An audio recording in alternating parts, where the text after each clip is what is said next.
तो दोस्तों मार्वल ने अपने फेज 4 के लिए सारी फिल्मों को अनाउंस कर दिया है। वैसे इन सारी फिल्मों के बारे में रूमर तो पहले से ही थे, लेकिन अब ये पूरी तरह से कंफर्म भी हो गई हैं। लेकिन इन फिल्मों में एक फिल्म ऐसी थी जिसके कंधे पर अब आने वाले मार्वल के कुछ साल डिपेंड करते हैं। इस फिल्म का नाम है दी इटरनल्स, जो कि मार्वल सिनेमैटिक यूनिवर्स को बदल कर रख देने वाली फिल्म है। और हो सकता है कि जिस तरह से मार्वल इस फिल्म को लेकर तैयारी कर रहा है, उससे ये फिल्म एवेंजर से भी बड़ी टीम हम फैंस के सामने लाकर रख सके। अब आपने इटरनल्स के ओरिजिन को लेकर वैसे तो बहुत सी वीडियोस देखी होंगी, लेकिन आज हम इस वीडियो में इटरनल्स की एक ऐसी ओरिजिन के बारे में बात करेंगे जिससे कि आप इस टीम से उसी तरह कनेक्ट हो जाएं जैसे कि एवेंजर से हो। हम बात करेंगे उनकी पावर्स की और थैनोस से इनके कनेक्शन की। तो अब बिना देर किए शुरू करते हैं। तो सबसे पहले हम बात करते हैं इटरनल्स की ओरिजिन की, लेकिन उससे पहले हम बात करते हैं कि इटरनल्स हैं क्या। तो बेसिकली एटर्निटी का मतलब होता है लंबे टाइम तक जीने वाले लोग, यानी कि इनका लाइफ टाइम तो ज्यादा होता है, लेकिन ये पूरी तरह से इमॉर्टल नहीं होते। तो अब बात करते हैं इटरनल्स की ओरिजिन की। इटरनल्स सबसे पहले मार्वल कॉमिक्स दी इटरनल्स के इशू 1 में जुलाई 1976 में अपीयर हुए थे। अगर इटरनल्स के कॉमिक बुक ओरिजिन की बात करें तो वो शुरू हुआ था 5 मिलियन साल पहले, जब सेलेस्टियल अर्थ पर आए थे और उन्होंने प्रोटो ह्यूमन रेसेज पर एक्सपेरिमेंट किए थे। अब सेलेस्टियल कौन है और मार्वल यूनिवर्स में उनका क्या काम है, ये हम अगले वीडियो में बात करेंगे। फिलहाल तो ये जान लीजिए कि सेलेस्टियल्स गॉड लाइक बीइंग है और guardian of the Galaxy film के सीन में हमें जो नजर आ रहा है वो भी एक सेलेस्टियल है। खैर, जब सेलेस्टियल्स ने प्रोटो ह्यूमन रेसेज पर एक्सपेरिमेंट किया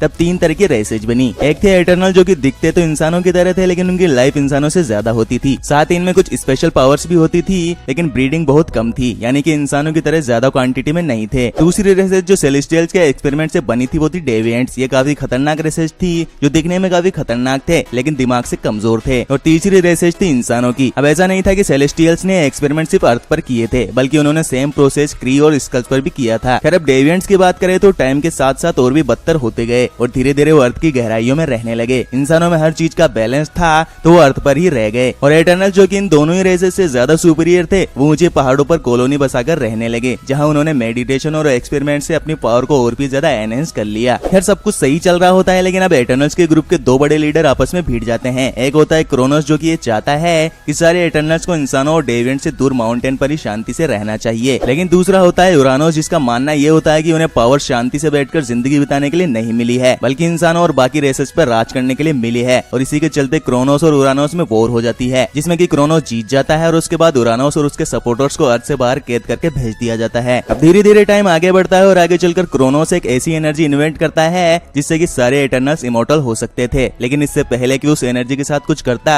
वो एनर्जी ब्लास्ट होती है, जिससे क्रोनोस को कुछ होता तो नहीं, लेकिन वो अपनी बॉडी खो देता है और बाद में वो मार्वल के कॉस्मिक बीइंग में से एक क्रोनोस बन जाता है। इस एनर्जी की वजह से अब सारे इटरनल्स इमॉर्टल हो जाते हैं। क्रोनोस के जाने के बाद उसके बेटे जुरास को लीडर बनाया जाता है, जबकि क्रोनोस का दूसरा बेटा अलारस अर्थ छोड़कर अपनी खुद का रास्ता खोजने निकल जाता है। अब दूसरी तरफ यूरानोस और उसके साथी, जो कि स्पेस में कहीं थे, वो एकदम से क्री एम्पायर के एक प्लेनेट यूरानोस पर जाकर गिरते हैं। लेकिन तभी एक सैंडी रोबोट उन पर हमला कर देता है, लेकिन वो लोग उसे तबाह कर देते हैं और वहाँ मौजूद सारी टेक्नोलॉजी को क्लेम कर लेते हैं और अर्थ पर वापस जाकर फिर से वहाँ कब्जा करने के बारे में प्लान बनाते हैं। उस प्लेनेट से निकलते हैं, तभी क्री कमांडर रोनन उनकी शिप पर एक जोरदार ब्लास्ट कर देता है, जिससे कि वो सारे स्पेस में इधर उधर बिखर जाते हैं और बेहोश हो जाते हैं। लेकिन उन्हीं इटरनल में से एक सेलेस्ट्री नाम की इटरनल को होश आ जाता है और उन सब इटरनल्स को एक एक करके पास ही के एक प्लेनेट पर लैंड कर देती है। उस प्लेनेट पर पहुंचकर यूरानोस को अपनी गलती का एहसास होता है, क्योंकि उसकी ही वजह से उसके साथी बेघर हो गए थे। लेकिन सेलेस्ट्री ये बताती है कि उस प्लेनेट पर भी लाइफ एग्जिस्ट हो सकती है और उन्हें वहीं अपना घर बसाना चाहिए। और तब वो लोग उस प्लेनेट का नाम रखते हैं टाइटन। ये वही टाइटन है जहाँ कभी अपना थेनोस रहा करता था, यानी कि यही थेनोस के कभी पूर्वज रहे थे। अब बात करते हैं थेनोस से इटरनल्स के कनेक्शन की। तो सबसे पहले तो थेनोस खुद एक इटरनल ही था। तो थेनोस बेटा था स्यूजेन और मेंटर का। स्यूजेन यूरानोस के फॉलोवर्स की एक वंशज थी। अब क्योंकि यूरानोस तो इमॉर्टल नहीं था